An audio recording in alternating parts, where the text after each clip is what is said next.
B Dileep Kumar കൂടി ചേരുന്നുണ്ട് ആശുപത്രിയിൽ നിന്നും. ദിലീപ്, ഡോക്ടർമാർ പറയുന്നത് ആന്തരിക രക്തസ്രാവം വരുമ്പോഴുണ്ടായിരുന്നു, ഇപ്പോൾ അത് നിയന്ത്രണ വിധേയമാണ്, കാര്യങ്ങൾ സ്റ്റേബിൾ ആണെന്ന് ചോദിച്ചാൽ അല്ല, പക്ഷേ ശക്തമായ നിരീക്ഷണത്തിലാണ് താനും, അല്ലേ ദിലീപ് കുമാർ?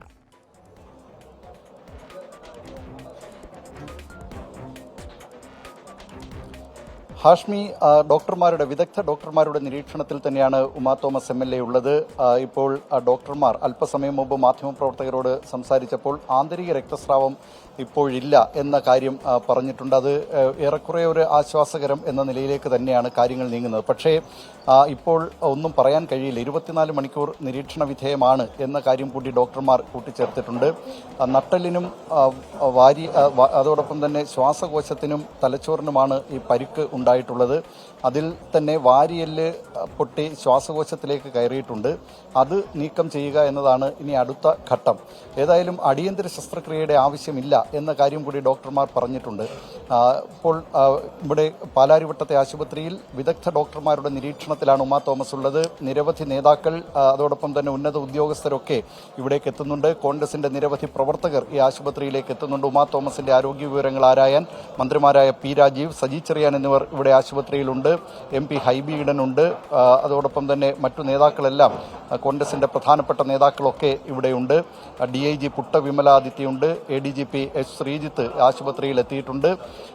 ഇവിടെ വെന്റിലേറ്ററിൽ നിന്ന് അല്പസമയം മുമ്പ് ICUവിലേക്ക് മാറ്റിയോ എന്ന കാര്യത്തിൽ അക്കാര്യം സ്ഥിരീകരണമില്ല. പക്ഷേ നമുക്ക് ലഭിക്കുന്ന വിവരം ആ നിലയിലാണ്. ഏതായാലും ഇപ്പോൾ ഉമാ തോമസിനെ വിദഗ്ധ ഡോക്ടർമാർ അവരുടെ നിരീക്ഷണത്തിൽ തന്നെയാണ് ഉള്ളത്. ഹാഷ്മി. ദിലീപ്, ഈ വലിയ പരിക്കാണ്, ചെവിക്ക് പിന്നിലൊക്കെ മുറിവുണ്ടായിരുന്നു. അപ്പോൾ ബൈജു കൊട്ടരക്കരൊക്കെ ആ സമയത്ത് അവിടെ ഉണ്ട്, പറഞ്ഞത് മുഖത്തും ചെവിക്കൊക്കെ നല്ല പരിക്കുണ്ടെന്ന് പറയുന്നുണ്ട്. എന്തായാലും നമ്മൾ ആ പരിക്കും ആ ദൃശ്യങ്ങൾ കാണുന്ന ഭീകരത എന്തായാലും ആ ചികിത്സാ വഴിയിലില്ല എന്ന് തന്നെ ഡോക്ടർമാർ സ്ഥിരീകരിക്കുന്ന ആശ്വസിക്കാവോ ദിലീപ്?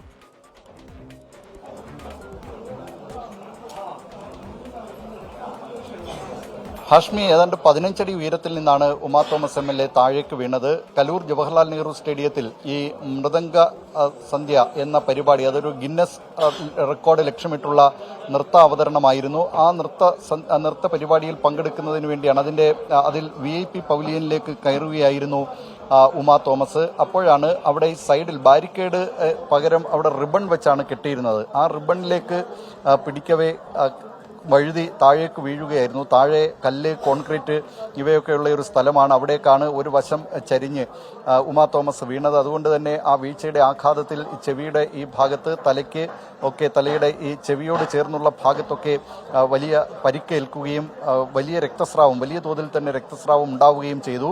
ഈ അപകടമുണ്ടായപ്പോൾ തന്നെ അവിടെ ഈ പരിപാടിയുടെ സംഘാടകരായിട്ടുള്ളവർ, ഏതാണ്ട് 10,000-ലേറെ നർത്തകകളാണ് ഇതിൽ പങ്കെടുക്കുന്നത്. ഈ ഗിന്നസ് റെക്കോർഡ് ലക്ഷ്യമിട്ടുള്ള ഈ പരിപാടിയിൽ അതിന്റെ ഭാഗമായി തന്നെ അവിടെ ഒരു മെഡിക്കൽ സംഘത്തെ നിയോഗിച്ചിരുന്നു. അവരാണ് പ്രാഥമിക ശുശ്രൂഷകൾ നടത്തിയത്, പ്രാഥമിക പരിശോധനകൾ നടത്തിയത്. അത് പെട്ടെന്ന് വിദഗ്ധ ഡോക്ടർമാർ ഉമാ തോമസിനെ ഈ തൊട്ടടുത്തുള്ള ആശുപത്രിയിലേക്ക് എത്തിക്കുകയും ചെയ്തു. ഈ വീഴ്ചയുടെ ആഘാതത്തിലാണ് ഈ പരിക്ക് ചെവിയുടെ ഭാഗത്തൊക്കെ ഉണ്ടായിട്ടുള്ളത്. അത് ഇപ്പോൾ ഏതായാലും അതിൽ ഡോക്ടർമാർക്കുണ്ടായിരുന്ന ഒരു ആശങ്ക ആന്തരിക രക്തസ്രാവം ഉണ്ടോ എന്ന കാര്യത്തിലായിരുന്നു. അവിടെ തലയിൽ ആന്തരിക രക്തസ്രാവം ഉണ്ടെങ്കിൽ തുടർന്ന് സ്വീകരിക്കേണ്ട നടപടികൾ എന്തൊക്കെയാണ് എന്നതൊക്കെ വിദഗ്ധ ഡോക്ടർമാർ വിശദമായി തന്നെ ചർച്ച നടത്തിയിരുന്നു. പക്ഷേ ഇപ്പോൾ അങ്ങനെ ആന്തരിക രക്തസ്രാവം ഇല്ല എന്ന കാര്യമാണ് ഡോക്ടർമാർ പറയുന്നത്. മാത്രമല്ല, ഈ വീഴ്ചയിലുണ്ടായിട്ടുള്ള പരിക്കുകളാണ് കൂടുതലും ഉള്ളത്. മറ്റൊരു പരിക്ക് എന്ന് പറയുന്നത് അത് ശരീരത്തിൽ ഈ വാരിയെല്ല് പൊട്ടിയതുമായി ബന്ധപ്പെട്ട പൊട്ടി ശ്വാസകോശത്തിലേക്ക് കയറിയിട്ടുണ്ട്. അത് നീക്കം ചെയ്യുന്നതിനുള്ള ശസ്ത്രക്രിയ നടത്തും, അല്ലാതെ അടിയന്തര ശസ്ത്രക്രിയയുടെ ആവശ്യമില്ല എന്നുകൂടി ഡോക്ടർമാർ പറഞ്ഞിട്ടുണ്ട്. ഏതായാലും ഈ 24 മണിക്കൂർ നിർണായകമാണ്. അതുകൊണ്ട് തന്നെ വിദഗ്ധ ഡോക്ടർമാർ അവരുടെ നിരീക്ഷണത്തിൽ തന്നെയാണ് ഇപ്പോൾ ഈ ആശുപത്രിയിലുള്ളത്. ദിലീപ്, എനിക്ക് തോന്നുന്നു ഡോക്ടർമാരുടെ പ്ലാൻ ഇത്തരത്തിൽ നിരീക്ഷിക്കുക, ഈ പറഞ്ഞ പരിക്ക് ഏത് രീതിയിലാണ് പോകുന്നതെന്ന് നോക്കുക, കൂടുതൽ രക്തസ്രാവം ഉണ്ടാകുമോ തുടങ്ങിയ കാര്യങ്ങളൊക്കെ നോക്കുക, BP അടക്കമുള്ള കാര്യങ്ങളൊന്ന് സ്റ്റേബിൾ ആവാൻ വെയിറ്റ് ചെയ്യുക. അതിനുശേഷം അതിനിടയിൽ CT സ്കാൻ റിസൾട്ട് കാണുക. അതിനുശേഷമാവില്ല ദിലീപ് ഏത് രീതിയിലുള്ള ചികിത്സയാണ് നൽകേണ്ടത് എന്ന കാര്യത്തിൽ ഡോക്ടർമാരുടെ സംഘം തീരുമാനമെടുക്കും. അതിനിടയിൽ ഡോക്ടർമാരുടെ സംഘം കോൺസ്റ്റിറ്റ്യൂട്ട് ചെയ്തിട്ടുണ്ടല്ലേ ദിലീപ്?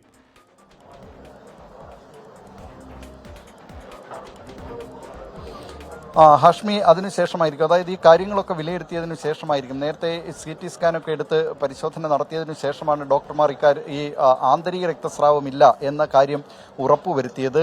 അത് ഒരുപക്ഷെ ഈ ആന്തരിക രക്തസ്രാവം ഉണ്ടെങ്കിൽ അത് കൂടുതൽ കാര്യങ്ങൾ ഗുരുതരമായേനെ എന്നതിൻ്റെ അടിസ്ഥാനത്തിൽ കൂടിയായിരുന്നു ഡോക്ടർമാർ ഈ വിശദമായ പരിശോധനകളൊക്കെ ആദ്യം തന്നെ നടത്തിയത്. കാരണം വലിയ ഉയരത്തിൽ നിന്നാണ് വീണത്, ഏതാണ്ട് 15 അടി ഉയരത്തിൽ നിന്നാണ് വീണത്. താഴെ കല്ലും ഈ കോൺക്രീറ്റുകളും ഒക്കെ ഉണ്ടായിരുന്നു. അതുകൊണ്ട് തന്നെ ആ വീഴ്ചയുടെ ആഘാതം എത്രത്തോളം ഉണ്ട് എന്നത് സംബന്ധിച്ചായിരുന്നു പ്രാഥമികമായ പരിശോധന നടത്തിയിരുന്നത്. ശരീരത്തിനകത്തൊക്കെ മറ്റെന്തെങ്കിലും പരിക്കുകളുണ്ടോ എന്ന കാര്യത്തിലും പരിശോധന നടത്തി. പക്ഷേ ഡോക്ടർമാർ അല്പസമയം മുമ്പ് പറഞ്ഞത് ഈ പുറത്തൊക്കെയുള്ള പരിക്കുകളാണ് കൂടുതലും, പുറത്ത് തന്നെ ഈ തലയുടെ ഈ ഭാഗത്തുള്ള പരിക്കുകൾ അതാണ് കൂടുതലുമായിട്ടുള്ളത്. ആ കാര്യത്തിൽ വിദഗ്ധ ചികിത്സ നൽകി വരികയാണ്.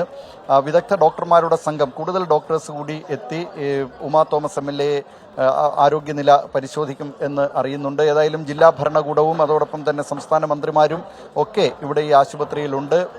അടിയന്തര സാഹചര്യങ്ങൾ നേരിടാൻ വിദഗ്ധരായ ഡോക്ടർമാരുടെ വിദഗ്ധ സംഘം തന്നെയുണ്ട്. നേരത്തെ ഈ വിവരം അറിഞ്ഞ് തന്നെ ന്യൂറോ സർജൻ ഉൾപ്പെടെയുള്ളവർ ഈ ആശുപത്രിയിലേക്ക് എത്തി. ന്യൂറോ സർജൻ, ENT, ഓർത്തോപീഡിക്, അങ്ങനെ വിവിധ വിഭാഗങ്ങളിലുള്ള ഡോക്ടർമാർ അവർ ഈ കാര്യങ്ങളൊക്കെ വിലയിരുത്തി. ഇപ്പോൾ ഈ ചികിത്സയുമായി ബന്ധപ്പെട്ട കാര്യങ്ങളും ഡോക്ടർമാരുടെ നേതൃത്വത്തിൽ ഏകോപിപ്പിച്ചുള്ള ഒരു പ്രവർത്തനത്തിലൂടെയാണ് മുന്നോട്ട് പോകുന്നത്. ഹാഷ്മി, എന്തായാലും ഡോക്ടർമാരുമായി ആരോഗ്യമന്ത്രി സംസാരിക്കുന്നുണ്ട്. മെഡിക്കൽ ബോർഡ് രൂപീകരിച്ച് വിദഗ്ധ ചികിത്സ ലഭ്യമാക്കാനാണ് ആരോഗ്യമന്ത്രി വീണ ജോർജ് നൽകിയിരിക്കുന്ന നിർദ്ദേശം. മന്ത്രി P. രാജീവ് നേരത്തെ ആശുപത്രിയിൽ എത്തിയിരുന്നു. കോൺഗ്രസ് നേതാക്കളൊക്കെ ആശുപത്രിയിലുണ്ട്. അതിനെ ഒന്ന് ബ്രീഫ് ചെയ്താൽ തലച്ചോറിന് ക്ഷതമുണ്ട്, വാരിയലിലെ പൊട്ടി ശ്വാസകോശത്തിൽ കയറിയിട്ടുണ്ട്, രക്തസ്രാവം കൊണ്ടുവരുമ്പോൾ ഉണ്ടായിരുന്നെങ്കിലും നിലവിൽ ആന്തരിക രക്തസ്രാവം ഇല്ല, കൊണ്ടുവരുമ്പോൾ ബോധമുണ്ടായിരുന്നു. തൽക്കാലം ഇപ്പോൾ എമർജൻസി സർജറിയുടെ ആവശ്യമില്ല. എന്താണ് അവസ്ഥ എന്ന് നോക്കിയതിന് ശേഷമാകും ഈ ചികിത്സാ പദ്ധതിയും പ്ലാനും അടക്കം തീരുമാനിക്കുക. എന്തായാലും നിലവിൽ ഒരു ലൈഫ് ത്രട്ടണിംഗ് അല്ല എന്ന് ചിരിച്ചുകൊണ്ട് ഡോക്ടർ പറയുന്നുണ്ട്. അത് ഉറപ്പായും ആശ്വാസം നൽകുന്നതാണ്. ഉമാ തോമസ് MLA എത്രയും പെട്ടെന്ന് ജീവിതത്തിലേക്ക് മടങ്ങി വരട്ടെ എന്ന് പറഞ്ഞാൽ എത്രയും പെട്ടെന്ന് ആക്റ്റീവായി പൊതുജീവിതത്തിലേക്ക് മടങ്ങി വരട്ടെ എന്നതാണ് പ്രാർത്ഥന.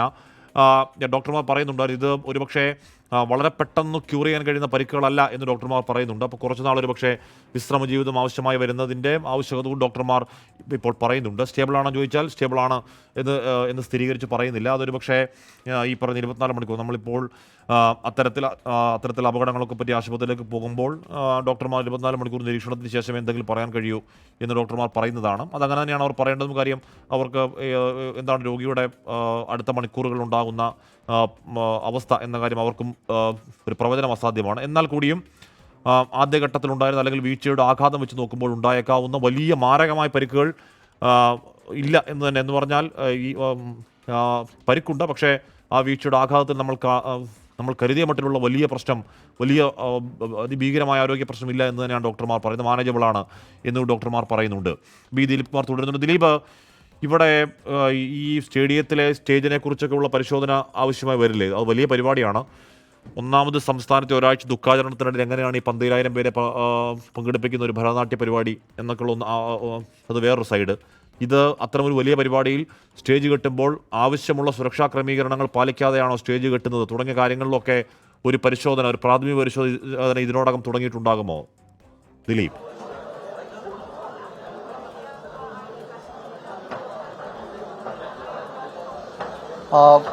ഹാഷ്മി, ഇക്കാര്യത്തിൽ വിശദമായ പരിശോധന ജില്ലാ ഭരണകൂടം നടത്തും എന്ന് തന്നെയാണ് നമുക്കറിയാൻ കഴിയുന്നത്. കാരണം ഇത്ര വലിയൊരു പരിപാടി, 10,000-ലധികം നർത്തകരൊക്കെ പങ്കെടുക്കുന്ന പരിപാടിയായിരുന്നു ഇത്. ഗിന്നസ് റെക്കോർഡ് ലക്ഷ്യമിട്ടുള്ള പരിപാടിയായിരുന്നു എന്നുള്ളത് കൊണ്ട് തന്നെ ഈ അപകടത്തിനു ശേഷവും ആ പരിപാടിയുമായി സംഘാടകർ മുന്നോട്ട് പോവുകയായിരുന്നു. 12,000-ലേറെ പേരുടെ അധ്വാനമാണ്. അതുകൊണ്ട് ആ പരിപാടിയുമായി മുന്നോട്ട് പോകും എന്നാണ് സംഘാടകർ അറിയിച്ചിരുന്നത്. ഇത് ഗിന്നസ് ബുക്കിൻ്റെ അധികൃതരടക്കം എത്തിയിട്ടുള്ള പരിപാടിയാണ്. ആ പരിപാടി ആ നിലയിൽ മുന്നോട്ട് പോകും എന്ന് ഇതിൻ്റെ സംഘാടകർ അറിയിക്കുകയും ചെയ്തിരുന്നു. പക്ഷേ പ്രധാനപ്പെട്ട പ്രശ്നം, ഇങ്ങനെയുള്ള സ്ഥലങ്ങളിൽ ഈ പ്രത്യേകിച്ച് ഉയരത്തിലേക്ക് 10-15 അടി ഉയരത്തിലേക്ക് പോകുമ്പോൾ അതിൻ്റെ അത്തരം ഉയരങ്ങളിലേക്ക് പോകുന്ന ആ ഘട്ടത്തിൽ അതിന് കൈവരി വേണ്ടേ? ഒരു നല്ല കൈവരി, സുരക്ഷാ സംവിധാനങ്ങളുള്ള കൈവരി ആവശ്യമില്ല എന്ന ചോദ്യം ഉയരുന്നുണ്ട്. അതിനു പകരം റിബൺ വെച്ചാണ് ഇത്ര ഉയരത്തിൽ ഈ കൈവരി എന്ന് തോന്നിക്കും വിധം അവിടെ കെട്ടിയിരുന്നത്. അതുകൊണ്ടാണ് ഉമാ തോമസ് ഒന്ന് ശരീരം ഒന്ന് കുഴഞ്ഞു വീണപ്പോൾ തന്നെ അതിലേക്ക് പിടിക്കാനാണ് ശ്രമിച്ചത്. പക്ഷേ അത് റിബണായിരുന്നു. അതിൽ ഉമാ തോമസിനെ താങ്ങാൻ കഴിഞ്ഞില്ല. അവിടെ നിന്നാണ് ഉമാ തോമസ് താഴേക്ക് വീഴുന്നത്. നേരത്തെ തന്നെ നമുക്കറിയാം ഹാഷ്മി, ഉമാ തോമസ് സമീപകാലത്തായി നിരവധി ആരോഗ്യ പ്രശ്നങ്ങൾ അലട്ടിയിരുന്നു. അതുകൊണ്ട് തന്നെ ഇങ്ങനെ ഇത്തരം ഒരുപക്ഷെ ഈ ഉയരത്തിലേക്ക് 10-20 പടികൾ കടന്ന് മുകളിലേക്ക് എത്തുമ്പോൾ അതിൻ്റെ ഒരു ആരോഗ്യ പ്രശ്നങ്ങൾ കൂടി ഉണ്ടായിരിക്കാം. അതായിരിക്കാം മുകളിലെത്തിയപ്പോൾ തന്നെ ക്ഷീണിച്ചത്. അവിടെ ഈ റിബൺ കെട്ടിയിരുന്നത് കൊണ്ട് ആ റിബണിലേക്ക് പെട്ടെന്ന് പിടിക്കാൻ ശ്രമിക്കുകയും താഴേക്ക് വീഴുകയുമാണ് സംഭവിച്ചത്. ഇത്തരം പരിപാടികളിലുള്ള സുരക്ഷാ പ്രശ്നങ്ങളെക്കുറിച്ച് തന്നെയാണ് ഇത്തരം ചോദ്യങ്ങൾ ഉയർത്തുന്നത്. പക്ഷേ അതിനേക്കാൾ നമുക്കിപ്പോൾ ഏറ്റവും പ്രധാനപ്പെട്ടത് ഉമാ തോമസിനെ സുരക്ഷിതമായി തന്നെ പൊതുജീവിതത്തിലേക്ക് വീണ്ടും എത്തിക്കുക എന്നത് തന്നെയാണ്. അതുകൊണ്ട് തന്നെ ഡോക്ടർമാർ ഇവിടെ ഈ ആശുപത്രിയിൽ, പാലാരിവട്ടത്തെ ആശുപത്രിയിൽ ആ നിലയിലുള്ള കിണഞ്ഞ പരിശ്രമം തന്നെ നടത്തിക്കൊണ്ടിരിക്കുകയാണ്. വിദഗ്ധ പരിശോധനകൾ നടത്തി വിവിധ ടെസ്റ്റുകൾ നടത്തുന്നുണ്ട്. ഡോക്ടർമാരുടെ സംഘം അവർ വിശദമായി തന്നെ ഉമാ തോമസിനെ പരിശോധിക്കുന്നുണ്ട്. ഇപ്പോൾ അല്പസമയം മുമ്പ് ആരോഗ്യമന്ത്രി വീണ ജോർജിന്റെ നിർദ്ദേശം വന്നിട്ടുണ്ട്. മെഡിക്കൽ ബോർഡ് രൂപീകരിച്ച് ഈ കാര്യത്തിൽ ചികിത്സാ നടപടികൾ ഏകോപിപ്പിക്കണം എന്ന നിലയിലുള്ള നിർദ്ദേശം വന്നിട്ടുണ്ട്. അത്തരം കാര്യങ്ങളിലൊക്കെ ഏതായാലും ഈ ആശുപത്രി അധികൃതർ തുടർന്ന് ആ നടപടികൾ സ്വീകരിക്കും. ഇപ്പോൾ അടിയന്തര ശസ്ത്രക്രിയയുടെ ആവശ്യമില്ല എന്നാണ് ഇവിടെ ആശുപത്രി അധികൃതർ അറിയിച്ചിട്ടുള്ളത്. ആന്തരിക രക്തസ്രാവം ഇപ്പോൾ ഇല്ല എന്ന കാര്യം കൂടി ഡോക്ടർമാർ പറയുന്നുണ്ട്. മാത്രമല്ല, ഈ ശരീരത്തിലുണ്ടായിട്ടുള്ള വീഴ്ചയുടെ ആഘാതത്തിലാണ് ഈ തലയിൽ പരിക്കുണ്ടാവുകയും വലിയ തോതിലുള്ള രക്തസ്രാവം ഉണ്ടാവുകയും ചെയ്തത് എന്ന കാര്യവും ഡോക്ടർമാർ പറയുന്നുണ്ട്. ഡോക്ടർമാർ ഉമാ തോമസിനെ വിശദമായി തന്നെ പരിശോധിക്കുകയാണ്. ഹാഷ്മി, സ്റ്റേജിൽ നിന്ന് വീണാണ് ഉമാ തോമസ് എം.എൽ.എക്ക് ഗുരുതര പരിക്ക് പറ്റിയിരിക്കുന്നത്. പരിക്ക് ഗുരുതരം എന്ന് പറയുമ്പോൾ പോലും അത് മാനേജബിൾ ആണ് എന്നും ഡോക്ടർമാർ പറയുന്നുണ്ട്. ശ്വാസകോശത്തിനും തലച്ചോറിനും പരിക്കുണ്ട്. 24 മണിക്കൂർ എം.എൽ.എ നിരീക്ഷണത്തിലാണ്. അതിനുശേഷമാകും ഈ ചികിത്സയുടെ അടുത്ത മുന്നോട്ടുള്ള വഴികൾ തീരുമാനിക്കുക. ഈ പറയുന്ന 24 മണിക്കൂർ നിരീക്ഷണത്തിന് ശേഷമാകും എന്നുകൂടിയാണ് അല്പസമയം ഡോക്ടർമാർ പറഞ്ഞത്.